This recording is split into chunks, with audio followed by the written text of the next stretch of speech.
Hello and welcome back to Natalia's classroom. I hope you are learning from my tutorial videos.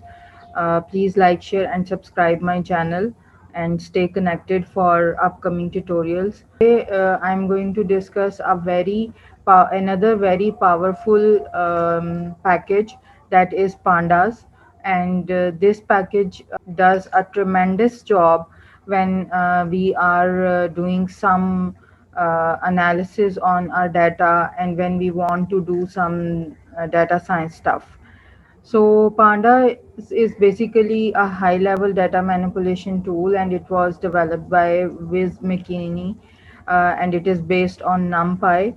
And Panda is like a data frame. It has a table-like structure, and the reason to use pandas instead of numpy arrays that in the array can only contain homogeneous types of data, like the array can be a numeric array or a string array. But in pandas, we can have heterogeneous data types, and we can have a structure like a table in database. So let's not waste more time and just start writing some code to see how we can create a data structure or a data frame using pandas. And for this, we need to import panda. So let's write the command import pandas as pd.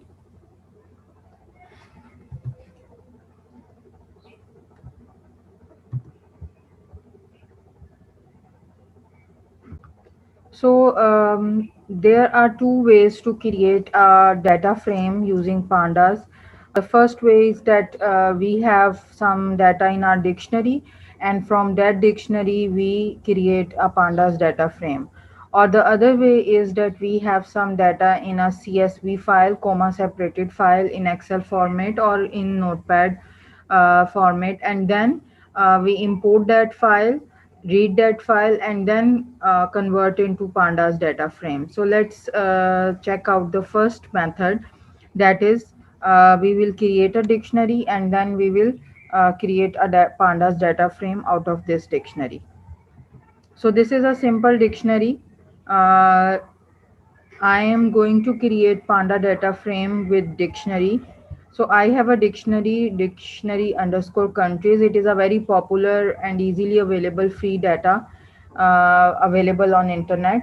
So this dictionary has four keys: country, capital, area, and population.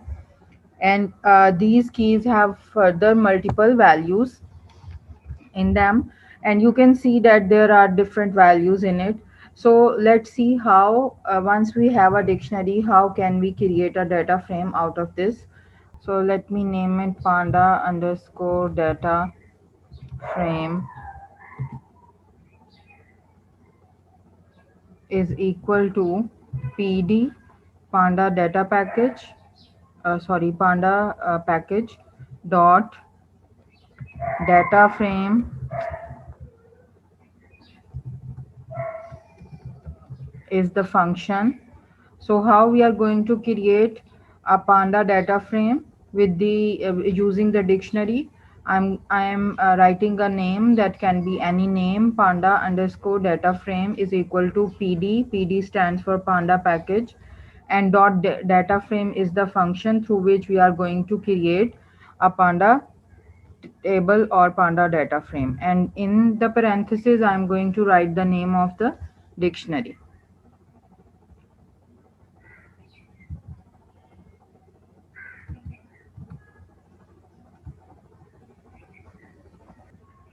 So let's write the name of the dictionary. It's dictionary underscore countries.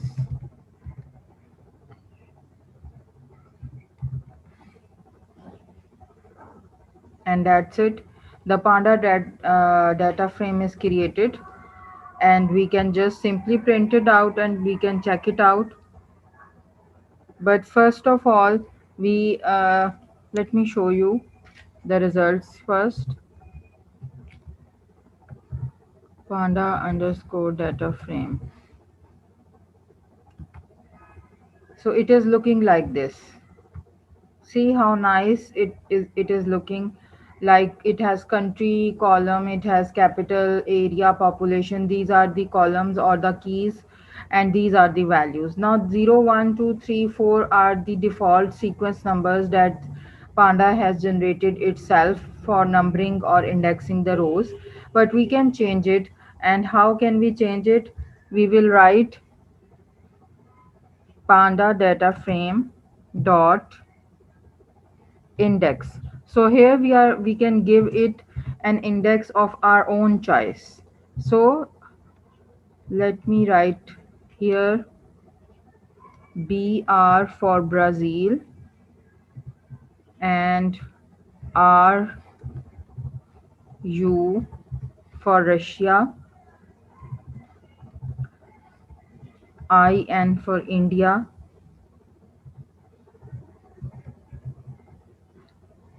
CH for China,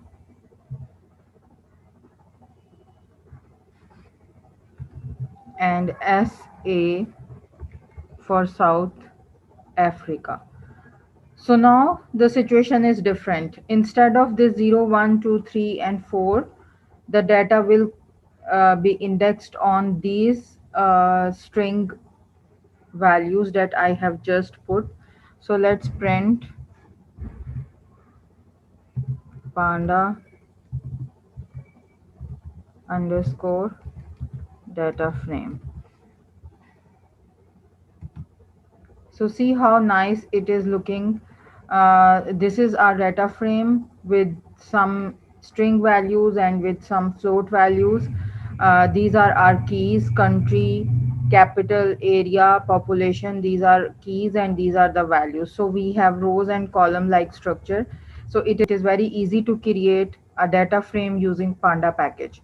So what I have done, quickly I will review. I have imported pandas as PD, then I have created a dictionary. I have just called the pd.dataframe function. PD stands for panda and data frame is the function, and I have passed it dictionary underscore countries as an argument, and it has created a table for me, a data frame for me.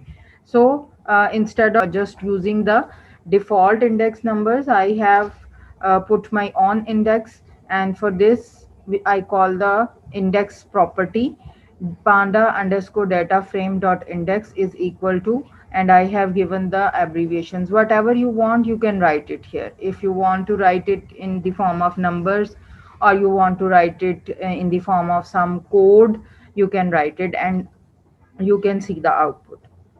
So this was one way of creating Panda framework with the help of dictionary data structure. Now let's see that how can we create Panda framework with importing data from a CSV file. Okay, so let me comment this one, and let's now check out. So I have one CSV file in my directory, and I'm going to show you that how we will call this file in our Python code and how we will use it to create data frame. So first of all, let's give it a name. Let's call it countries underscore CSV is equal to PD, means panda, dot read underscore CSV.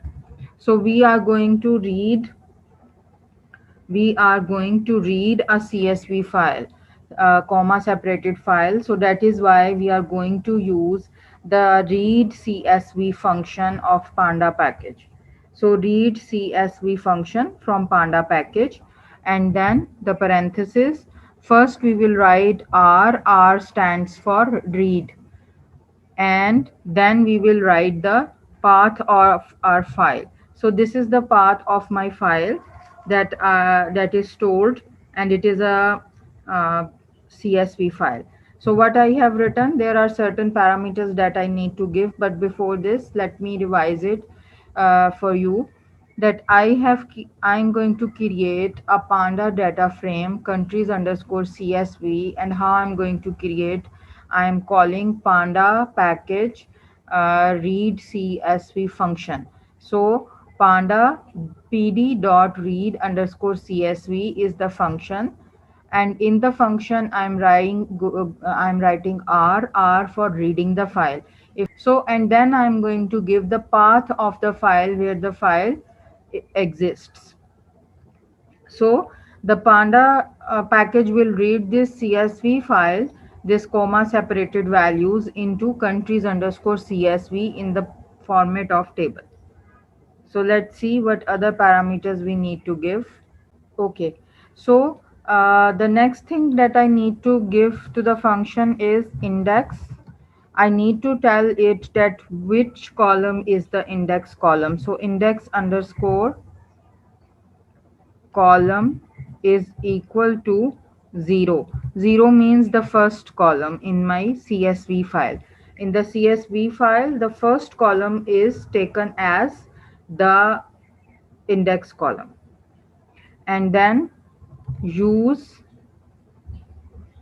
columns parameter, where I am going to tell that what columns the panda what columns panda should read from my CSV file.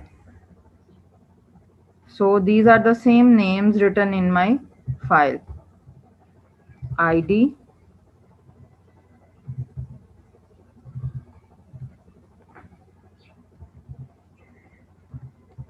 country,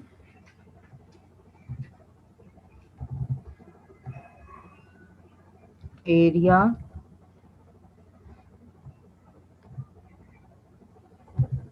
and population.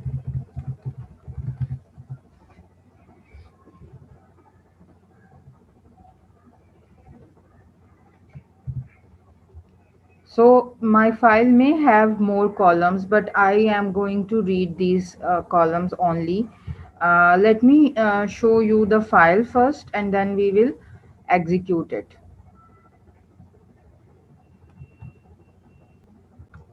So this is my CSV file that I have just opened in Jupyter Notebook using a code. And here you can see the ID column, country column, capital column, area column, and population column. It is a .csv file. So what I have done, I have written index column is equal to 0. So the first column is taken as the index, and the column names I have mentioned that which columns we are going to use. So now let's just run this, and now let's print it. Print countries underscore CSV. So see how nice it is. So just with one line of code, uh, con- I have read the data from a CSV file into my data frame countries underscore CSV. So the procedure is very clear. I'm just going to repeat it quickly, that we imported pandas, and then first of all I created a dictionary, and with the help of dictionary I created a data frame, and in this data frame I just called pd.dataframe function, and I just passed it the dictionary, and it created a data frame for me. I also mentioned the index so that it is it is in a fine way, in a fine layout. And after that I created pandas using the CSV file comma separated values, and it is stored on my hard drive. So I just gave it the path with the dot read CSV file, and some parameters as well. For the index, I have mentioned that the first column is treated as the index column, and which column we want to read, I have mentioned them in this use columns parameter, and simply we have taken the print and we can see the output. So see, this is very simple and very easy, yet a powerful package. And in the coming lesson number 8, you will see different usages of this panda data frame. I hope you have learned a lot with this brief and quick lesson. And do let me know with your reviews, and do let me know if something specific you want to see. And please like, share, and subscribe my channel.